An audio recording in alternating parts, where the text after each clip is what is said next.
آج کا جو الگوریتم مین ہے جو آپ کے فون کے اندر چھپا بیٹھا ہے، اس نے ری وائر کر دیا ہے مذہب کو۔ آج کے زمانے میں انٹرسٹنگلی وہ امام چلتا ہے جس کو الگوریتم کی زیادہ سمجھ ہوتی ہے، دین کی اتنی سمجھ ہوتی نہیں ہے، جو یہ جانتا ہے کہ کس قسم کا سٹائل ہونا چاہیے کہ کیمرے پہ اچھا لگے، زیادہ سے زیادہ کلکس ہو، کون سا تھمبنیل جو ہے وہ عوام زیادہ کلک کرے گی، سب سے زیادہ ویوز جو ہیں اس کو لینے کا طریقہ کیا، یعنی کہ ایموشن کے ساتھ بات کرنی ہے، ایسے بات کرنی ہے کہ سامنے والا ہل کے رہ جائے، ایسے بات کرنی ہے کہ اگلا ڈر جائے، اگلا گلٹی ہو جائے۔ اور سی ٹی آر اور واچ ٹائم جو ہے وہ سب سے پرائمری امپورٹنس ہے اس ساری کہانی میں، جس کو شاید ہم ادب کے ساتھ یہ کہہ سکتے ہیں کہ مذہب کو مونیٹائز کرنے کا جو طریقہ ان الگوریتم امامز نے اپنایا ہے یہ انپریسیڈنٹڈ ہے۔ 2002 میں ہماری ٹی وی اسکرینز پہ اسی رمضان کے بابرکت مہینے میں ایک ٹی وی شو چلتا ہے، شو کا نام ہوتا ہے عالم آن لائن۔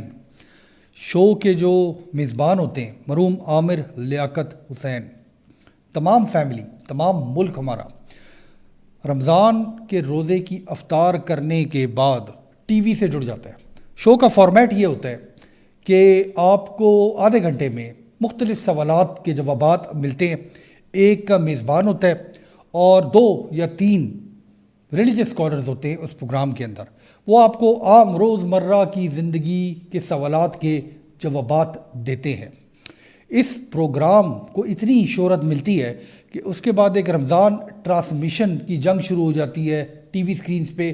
ہر رمضان کے مہینے میں۔ اس پروگرام کا ایفیکٹ یہ ہوتا ہے کہ صدیوں سے، جب سے اسلام اس دنیا میں آیا ہے،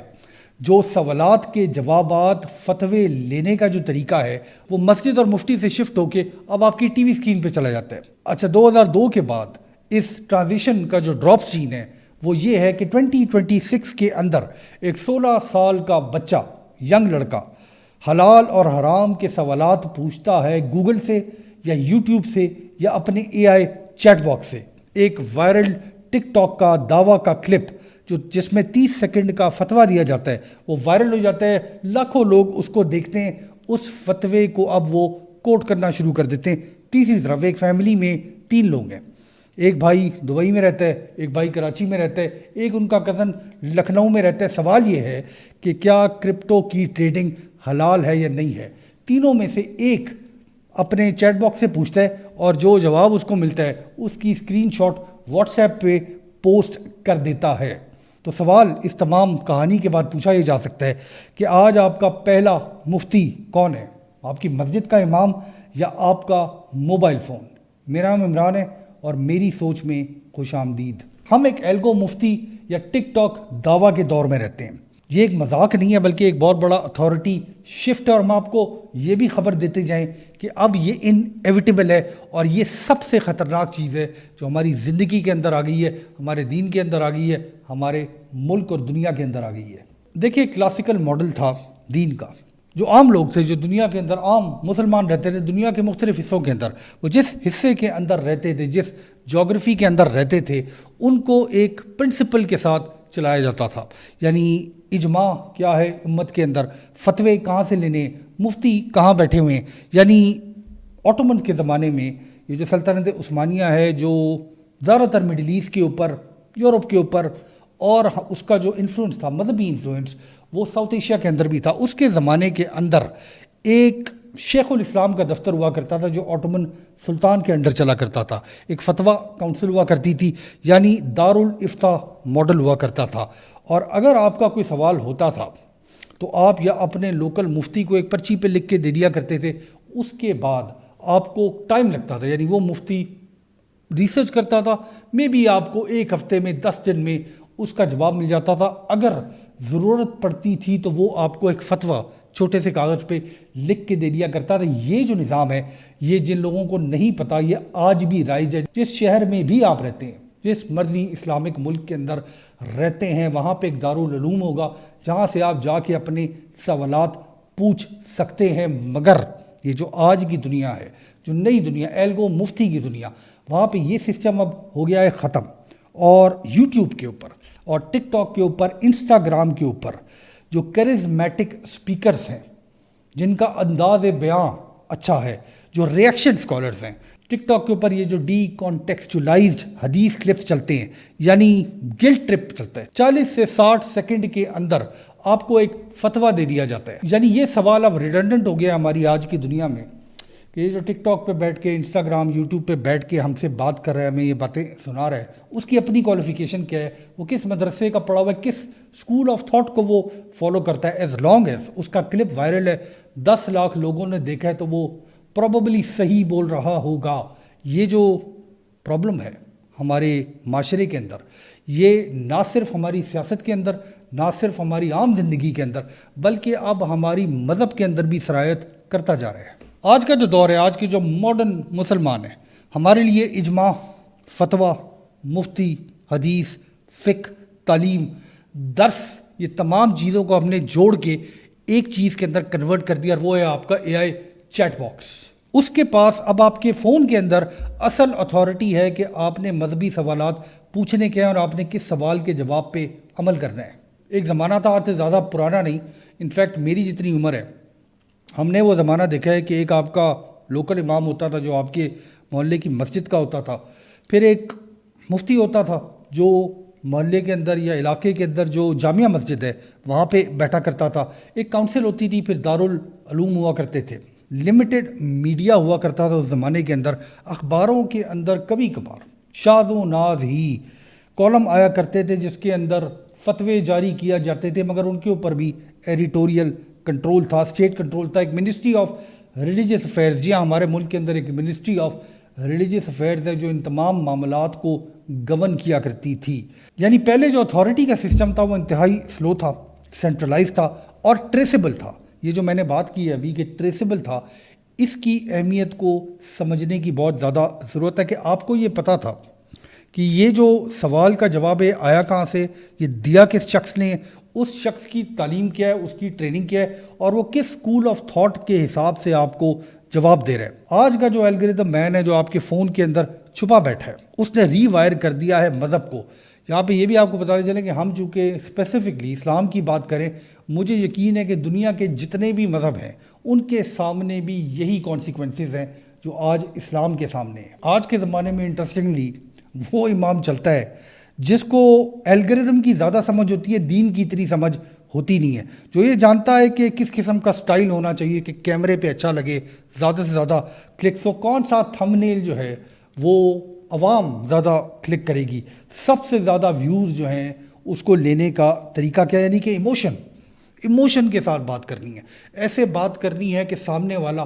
ہل کے رہ جائے، ایسے بات کرنی ہے کہ اگلا ڈر جائے، اگلا گلٹی ہو جائے. اور سی ٹی آر اور واچ ٹائم جو ہے وہ سب سے پرائمری امپورٹنس ہے ساری کہانی میں، جس کو شاید ہم ادب کے ساتھ یہ کہہ سکتے ہیں کہ مذہب کو مونیٹائز کرنے کا جو طریقہ ان الگوریتھم امامز نے اپنایا ہے یہ انپریسیڈنٹڈ ہے. اچھا، اب ایک اور مزیدار بات یہ کہ اگر آپ جس کو بھی فالو کرتے ہیں، اور یقین مانیے کہ جن لوگوں سے میں بات کر رہا ہوں، اگر آپ یوٹیوب دیکھتے ہیں تو آپ کسی نہ کسی امام کو ضرور فالو کرتے ہوں گے جو یوٹیوب پہ آتا ہے. کئی جگہ پہ ہم نے یہ نوٹس کیا کہ لکھا ہوتا ہے کہ 100% حلال، پھر آگے لکھا ہوتا ہے کہ 100% حرام.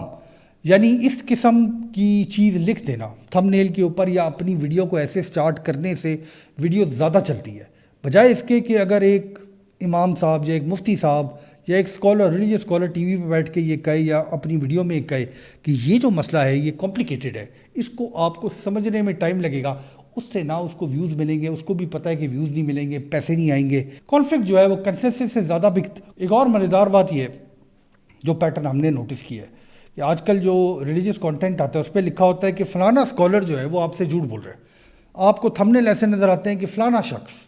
کئی دوسری جگہ پہ بیٹھ کے یہ شخص آپ سے جھوٹ بول رہا ہے، فوراً کلک کرتے ہیں کہ یہ ہم سے جھوٹ بول رہا ہے، اس کی مجال کیسے ہوئی. اچھا، کلپڈ آنسر ہوتے ہیں لانگ جو ایکیڈیمک آنسرز ہیں جس کے اندر آپ کو یہ سمجھایا جائے کہ یہ جو حدیث ہے اس کی سند کیا ہے، اس حدیث کو کس کتاب سے لیا گیا، اس کے بجائے 30 سیکنڈ کے اندر آپ کو ایک ہارڈ لائن دے دی جاتی ہے کہ یہ بات ہے، اس کو مان لو. اور وہ جو دینے والا شخص ہے اس کو بھی پرواہ نہیں ہوتی کیونکہ اگلے دن یا شاید اگلے 2 گھنٹے کے بعد اس کی ایک نئی ویڈیو آنی ہوتی ہے، اس میں ایک اور 30 سیکنڈ کا اس کو سنپٹ بنانا ہوتا ہے. اس کا جو ماڈل ہے اس قسم کے لوگوں کا وہ ٹوٹل چلتا ہے ایڈ ریونیو کے اوپر، اسپانسرشپس کے اوپر، ڈونیشنز کے اوپر، پیٹرین سٹائل سپورٹ کے اوپر، اور سوشل کیپٹل یہ ہے اس کا کہ بلو ٹک ہوتی ہے اس کے پاس، یعنی اس کے اکاؤنٹ کے اوپر ایک چھوٹی سی ٹک لگی ہوتی ہے جو کسی بڑے پلیٹ فارم نے اس کو اپروو کر دیا ہوتا ہے، اس کے لاکھوں فالوورز ہوتے ہیں، اور اس کا جو سٹیٹس ہوتا ہے وہ ایز اے مفتی یا ریلیجس اسکالر نہیں ہوتا بلکہ ایز اے ریلیجس انفلوئنسر ہوتا ہے۔ ایسا عجیب زمانہ آ گیا، ایسا عجیب دور آ گیا ہے کہ اب جو مقابلہ ہوتا ہے ان علماء حضرات کا جو ٹی وی پہ یا ٹک ٹاک پہ یا یوٹیوب کے اوپر بیٹھ کے پروگرام کرتے ہیں کہ وہ ایک دوسرے کو اس بات کا تانا دیتے ہیں کہ دیکھیے ہمارے فالوورز کتنے زیادہ ہیں، اس بات کا تانا دیتے ہیں کہ دیکھیے ہمارے ویوز کتنے زیادہ ہیں، کوئی بھی یہ بات نہیں کرتا کہ دیکھیے ہمارے شاگرد کتنے زیادہ ہیں۔ یعنی اب جو معیار بن گیا ہے کسی بھی شخص کا عالم بننے کا، کسی بھی شخص کا مذہبی فتوے دینے کا، وہ یہ ہے کہ اس کے فالوورز کتنے زیادہ ہیں۔ دوسری طرف اگر ہم اپنے رویوں کی طرف بھی دیکھیں، رمضان کا مہینہ ہے، پورا سوشل میڈیا ان لوگوں سے بھرا ہوا ہے جو عام لوگوں کو، جو اس ملک کے اندر یا شاید ساری دنیا کے اندر عام لوگوں کو افطار کراتے ہیں۔ لوگوں کو افطار کرانا انتہائی ثواب کا کام ہے۔ ایک فنڈامنٹل پرنسپل ہوا کرتا تھا جو یہ تھا کہ آپ ایک ہاتھ سے دیں اور دوسرے ہاتھ کو پتہ بھی نہیں لگے، اس کو ثواب کہتے تھے، اس کو نیکی کہا کرتے تھے۔ آج وہ زمانہ آ گیا ہے کہ آپ ایک ہاتھ سے دیں اور ساری دنیا کو پتہ لگ جائے، یعنی ہمیں ثواب سے زیادہ پرسنل گلوری اب چاہیے۔ رمضان کے مہینے میں اس بات کا سکہ بند ہو جانا چاہیے کہ ہم کتنے دریا دل ہیں، ہمارے پاس اتنا پیسہ ہے کہ ہم لوگوں کو بانٹتے بھی ہیں، لوگوں کو افطار بھی کراتے ہیں، لوگوں کو کھانا بھی کھلاتے ہیں، اور ہم اس کا چرچا بھی کرتے ہیں۔ دیکھیے اس بات کو سمجھنے کی ضرورت ہے، بلکہ اس بات پہ غور کرنے کی ضرورت ہے۔ آپ بیمار ہو جائیں تو آپ کسی ڈگری یافتہ ڈاکٹر کے پاس جاتے ہیں، انفیکٹ آپ کا یہ دل ہوتا ہے کہ سادہ ایم بی بی ایس نہ ہو، ایف آر سی پی اور اسپیشلائزڈ ڈاکٹر ہو، اگر آپ نے گھر بنانا ہو تو آپ کسی ڈگری یافتہ آرکیٹیکٹ کے پاس جاتے ہیں، آپ کسی انجینئر کے پاس جاتے ہیں، یعنی کہ کوالیفائڈ پروفیشنل کے پاس جاتے ہیں۔ مگر سم ہاؤ یہ جو کہانی شروع ہوئی تھی اس ٹی وی شو سے جو 2002 میں سٹارٹ ہوا تھا، کہانی اب یہاں پہ پہنچ گئی کہ اگر آپ نے مذہب کے بارے میں کوئی سوال پوچھنا ہو تو آپ ٹک ٹاک دیکھتے ہیں، یا آپ اپنے سوشل میڈیا کی فیڈ دیکھتے ہیں، یا اب تو جو نئے نوجوان ہیں وہ اپنے اے آئی چیٹ باکس سے پوچھتے ہیں اسپیشلائزیشن ہے یا نہیں ہے۔ اعتماد جو ہے وہ انسان پہ، اعتماد جو ہے وہ ادارے پہ، اعتماد جو ہے وہ کوالیفیکیشن پہ ختم ہو گیا ہے، اور اعتماد اب الگوریدم پہ شروع ہو گیا ہے۔ کوشش ہم یہ کرتے ہیں میری سوچ میں کہ آپ کو تاریخ کو بھی سمجھائیں۔ 1924 کے اندر خلافت کو abolish کر دیا گیا، یعنی کہ 1924 تک آتے آتے مسلمانوں کو ایک خلیفہ تھا، وہ سلطنت عثمانیہ کا سلطان ہوا کرتا تھا۔ اس کے بعد نیشن سٹیٹس بن گئے۔ نیشن سٹیٹس نے اپنے اپنے ملک کے اندر منسٹری آف ریلیجیس افیئرز بنا دی، یعنی کہ وہ اپنے مذہبی امور کو خود ہینڈل کرنا شروع ہو گیا۔ 1967 کے اندر لیجیٹمیسی کرائسس آ گیا ساری مسلم دنیا کے اندر۔ 1979 کے اندر ایران کے ریولوشن کے بعد ایک آئیڈیالوجیکل فریگمنٹیشن بھی ہو گئی مسلم دنیا کے اندر، اور فائنلی 2011 میں جب عرب سپرنگ آیا تو ڈیجیٹل موبلائزیشن ہوگی اس تمام مسلم دنیا کی۔ ہم نے یہ سمجھنا شروع کر دیا کہ یہ جو اسٹیٹ سٹرکچر ہے، چونکہ یہ سیاست کو کنٹرول نہیں کر سکتا تو اس کی جگہ لے لی اسکرین نے۔ اب اسکرین کے اوپر جو آپ سے بات کر رہا ہے، چاہے وہ ٹی وی کی اسکرین ہو، اب تو ٹی وی کوئی نہیں دیکھتا، چاہے وہ آج کے موبائل کی اسکرین ہو، اس کو ہم نے ٹرسٹ زیادہ کرنا شروع کر دیا۔ پہلے ہم نے سیاست اور اپنی ڈیلی لائف کے اندر اس کو ٹرسٹ کرنا شروع کر دیا۔ اب پرابلم یہ بن گیا ہے کہ مجھے یقین ہے کہ آج کا نوجوان اپنے موبائل فون میں چیٹ جی پی ٹی سے فتویٰ لے کے کسی دارالعلوم کے اندر جا کے کسی مفتی سے بھی بحث کرنے میں اس کو کوئی شرم نہیں ہوگی کہ چیٹ جی پی ٹی یہ کہہ رہا ہے 11 جگہ پہ یہ جواب آتا ہے۔ اور مزیدار سب سے بات یہ ہے اس چیٹ باکس کی کہ دو لوگ آمنے سامنے اگر بیٹھے ہوئے ہوں، دونوں ایک ہی چیٹ باکس استعمال کر رہے ہوں، ایک ہی سوال پوچھ رہے ہوں، اور اگر آپ کی جو پرومپٹ ہے جس میں آپ لکھتے ہیں سوال کو، اس کو لکھنے کا طریقہ کار مختلف ہو تو آپ کو دو مختلف جواب ملیں گے۔ اس کی وجہ یہ ہے کہ آپ کو یہ نہیں پتہ کہ جو آپ کا چیٹ باکس یا گوگل آپ کو جواب دے رہا ہے وہ کس کتاب سے اٹھا کے دے رہا ہے، کس مکتبہ فکر کی سوچ سے آپ کو دے رہا ہے، کس فکر کے اندر سے یہ سوال کا جواب آپ کو دیا جا رہا ہے۔ مگر ہمیں چونکہ 30 سیکنڈ کے اندر باتوں کو سمجھنے کی عادت بن گئی ہے، ہر چیز کی، مذہب سے لے کے ہر چیز کی ہمیں یہ عادت بن گئی ہے کہ 30 سیکنڈ کے اندر ہمیں جواب ملے، تو چونکہ وہ کوئک آپ کو جواب مل جاتا ہے، کون انتظار کرے ایک شخص کا جس نے 20 سال کسی مدرسے کے اندر محنت کر کے پڑھائی کر کے مفتی کا درجہ حاصل کیا ہے۔ یہ ویسے آپ کو بتاتے چلیں، ہماری اسلامک جورسپروڈنس کے اندر انلیس اینڈ انٹل آپ نے مفتی تک تعلیم حاصل کی ہو، آپ ویسے ہی فتوے جاری نہیں کر سکتے۔ مسجد کا امام بھی آپ کو بات بتا سکتا ہے، سوال کا جواب دے سکتا ہے، فتویٰ نہیں دے سکتا۔ فتویٰ دینے کی جو طاقت ہے وہ صرف ہمارے مذہب کے اندر ان مفتی حضرات کے پاس ہے جنہوں نے اپنی تعلیم مکمل کی ہے۔ جو چیٹ باکس کے اندر سے آپ کو جواب مل رہا ہے اس کی نہ کوئی سند ہے، وہ بیسیکلی کسی انگریز نے بنایا ہوا ہے اپنے ملک کے اندر، جس کا کام صرف یہ ہے کہ وہ 3 لاکھ چیزوں کے اندر سے جو سب سے کوئک آپ کو جواب ہے، جس سے آپ کو فٹافٹ گریٹیفیکیشن ملتی ہے، جو شاید وہ آپ کے بیہیویئر کو سمجھ کے دے رہا ہے، یہ شخص اس قسم کا آدمی ہے، اس کو ایسے جواب دے دیں تاکہ یہ سیٹسفائی ہو جائے۔ اچھا، ہم یہ چاہتے تھے کہ اس ویڈیو کو کسی پازیٹیو نوٹ پہ بند کریں، مگر یہ ویڈیو ایکچولی پازیٹیو نوٹ پہ بند ہونے والی نہیں، کیونکہ یہ ویو اب نہیں جا رہی۔ اب میں آپ سب لوگ اس سسٹم کے اندر پھنس گئے جو اولڈ گیٹ کیپرز تھے ہمارے سسٹم کے، جنہوں نے ہمارے پورے نظام کو، مذہبی نظام کو بھی اور ہماری تمام امت کو سنبھال کے رکھا ہوا تھا۔ اب ان کے پاس یہ کنٹرول واپس نہیں جا رہا، کیونکہ جو ینگ لوگ ہیں وہ پری انٹرنیٹ بیہیویئر پہ اب واپس کبھی بھی نہیں جائیں گے۔ دیکھیے، ہم اصل بات یہ کہ وی ڈڈ ناٹ لوز ریلیجن، ہم نے وہ نقشہ ایکچولی گما دیا ہے، جس نقشے نے ہمیں ڈائریکشن دینی تھی، جس نقشے نے ہمیں یہ بتانا تھا کہ اس سوال کا جواب جہاں سے ہمیں مل رہا ہے اس کے پیچھے محرکات کیا ہیں، اس کے پیچھے تعلیم کیا ہے، اس کے پیچھے ٹریننگ کیا ہے۔ انکمفرٹیبل سچائی اس ساری دنیا کے اندر یہ ہے کہ کلاسیکل دنیا کے اندر، یعنی آج کے یہ جو الگوریدم مفتی کے زمانے سے پہلے کی دنیا کے اندر، اگر کوئی غلط فتویٰ آپ کو مل جاتا تھا، کوئی غلط آپ کو بات بتا دیتا تھا، تو اس کے پیچھے ایک نام ہوتا تھا، ایک اسکول کا نام ہوتا تھا کہ یہ آپ کو اس بندے نے دیا ہے، یہ یہاں پہ بیٹھا ہوا ہے۔ اس کے پیچھے ایک چین ہوتی تھی، اس کے پیچھے ایک اکاؤنٹیبلٹی ہوا کرتی تھی۔ الگوریدم دنیا کے اندر جو مفتی ہے وہ ایکچولی ایک فیڈ ہے، یعنی آپ کے جو انسٹاگرام فیڈ ہے، فیس بک فیڈ ہے، یہ تمام فیڈ جو ہیں ایک پرومپٹ ہے، اس کے پیچھے ایک ماڈل ہے، ایک رینکنگ سسٹم ہے۔ جب جواب ایسا آپ کو مل جائے جو آپ کو نقصان پہنچا سکتا ہے، چاہے وہ آپ کی زندگی کے اندر ہو، چاہے آپ کی سوچ کے اندر ہو، کوئی بھی شخص رسپانسبل نہیں ہے۔ اس کا جو اگلی جنریشن ہے، آنے والی جنریشن، اس کا اسلام جو ہے وہ شیپ کیا گیا ہے پلیٹ فارمز نے اور پرومپٹس میں۔ جو آنے والی جنریشن ہے، ہمارے بچے، آگے ان کے بچے، سوال یہ ہے کہ ان کا اسلام کیا پلیٹ فارم شیپ کریں گے، وہ پرومپٹس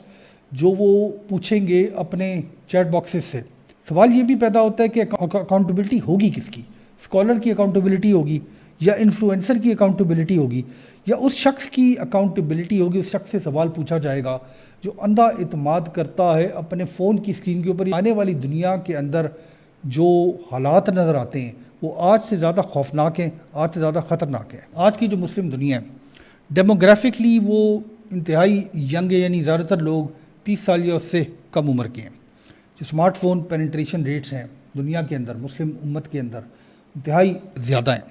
اے آئی انٹیگریشن جو ہے وہ سرچ انجنز کے اندر حد سے زیادہ بڑھ گئی ہے، یہ رول بیک ہوتی ہوئی نظر نہیں آتی۔ جو پلیٹ فارم ریگولیشن ہے، ٹوٹل فیلئر ہے۔ پہلے زمانے میں آپ جس علاقے کے اندر رہتے تھے، آپ اس علاقے کے سسٹم کو، اس علاقے کے اندر جس طرح سے جو مذہب رائج تھا، جس قسم کا فکر رائج تھا، آپ اس کو فالو کیا کرتے تھے۔ اب وہ قید ختم ہو گئی ہے۔ اب جو مسجدوں کے اندر اٹینڈنس ہے وہ کم ہے، اپنے مسجدوں کے امام سے جو بات کرتے ہیں لوگ وہ کم ہو گیا۔ اور اب جو آن لائن انگیجمنٹ ہے، اگر آپ اس کو دیکھیں، لاکھوں نہیں کروڑوں کی تعداد میں اکراس دا بورڈ، یعنی جن نکالنے سے لے کے آپ کو ٹیکنیکل مسئلوں کے فتوے، اسپیشلی یہ رمضان کے مہینے میں آپ اگر فیڈ کو دیکھیں تو شاید 1 کروڑ سے زیادہ سوالات زکوٰۃ کے مسئلے پہ ہوں گے۔ اگر آپ یا آپ کی فیملی اگر زیادہ لوگ ہیں، چھوٹی سی پرچی لکھ کے اپنے محلے کی، اپنے علاقے کی، اپنے شہر کے دارالعلوم یا جس بھی مکتبہ فکر کو آپ فالو کرتے ہیں، اس کی جو بڑی مسجد ہے اس میں جا کے دے دیں تو 4-5 دن میں آپ کو جواب مل جائے گا۔ اس کا کوئی انتظار نہیں کرتا۔ وہ جو شخص ٹی وی پہ بیٹھ کے وائرل ہوا ہے وہ آپ کو الٹے سیدھے جوابات دینا شروع کر دے، یعنی وہ آپ کو یہ نہیں سمجھاتا کہ اس کا راستہ ہے کیا اس مسئلے کو حل کرنے کا؟ زکوٰۃ کا ایکچولی طریقہ کیا ہے؟ آرام سے سکون سے بیٹھ کے سمجھیں. وہ آپ کو ٹو دا پوائنٹ ایک بات سمجھا دیتا ہے اور اس کے بعد اس کی کوئی اکاؤنٹیبلٹی نہیں ہوتی، اس کو بھی یہ پتہ ہوتا ہے، اور آپ جو ہیں وہ بیوقوفوں کی طرح فالو کرتے رہتے ہیں. جو کہانی 2002 میں ہماری جنریشن سے عالم آن لائن سے سٹارٹ ہوئی تھی، وہ اب آؤٹ آف کنٹرول ہو گئی ہے. آؤٹ آف کنٹرول اس لیے ہو گئی ہے کہ ہم نے احتیاط نہیں کی. احتیاط ہر چیز کے اندر ہم نہیں کرتے، تو ہم نے شاید یہی مناسب سمجھا کہ مذہب کے اندر بھی احتیاط نہیں کرنی. ہم نے ریڈنڈنٹ کر دیا ان لوگوں کا رول جو صدیوں سے ہمیں گائیڈ کیا کرتے تھے. آج کے دن اب یہ رول بیک نہیں ہو سکتا. زیادہ زیادہ اب یہ کر سکتے ہیں کہ ہم آنے والی جنریشن کو یہ سمجھائیں کہ یہ طریقہ ٹھیک نہیں ہے. یہ جو پلیٹ فارمز ہیں اس کے اوپر جس قسم کے کنٹرولز ہیں، ان کنٹرولز کے اندر اس کا جو ماڈل ہے، اس ماڈل کا مذہب سے کوئی تعلق، کسی مذہب سے کوئی تعلق نہیں ہے. وہ صرف اس چیز پہ بیسڈ ہے کہ کون کتنی زیادہ بدتمیزی کرتا ہے، کون کتنی زیادہ خطرناک بات کرتا ہے، اس کو الگوریتم اٹھاتی کتنا ہے، لوگ اس کو کتنا زیادہ دیکھتے ہیں، اس کے نیچے جو ہے کتنے زیادہ کامنٹس لکھتے ہیں، کتنے زیادہ لائکس دیتے ہیں. اس کے علاوہ کوئی بھی موٹیو نہیں ہے اس قسم کے کنٹینٹ کا جو آپ دیکھتے ہیں. اس کو روک نہیں سکتے، تو ہم کم از کم یہ کر سکتے ہیں کہ ہم اس کو سمجھیں اور یہ دیکھیں کہ کیا یہ جو آنے والا الگوریتم مین ہے، یہ ہماری زندگی کے اندر، ہمارے دین کے اندر کیا ناجائز تجاوزات تو نہیں کر رہا. کہ ہمارا یہ فرض نہیں بنتا کہ ہم اپنے اقدار کو خود پروٹیکٹ کریں، اس سے پہلے کہ ہماری جنریشن جس نے وہ وقت دیکھا ہے جب یہ الگوریتم مین نہیں ہوا کرتا تھا، وہ بھی ختم ہو جائے اور دنیا کے اندر یہ جو کیوس ہے یہ بڑھتا چلا جائے. بہت شکریہ.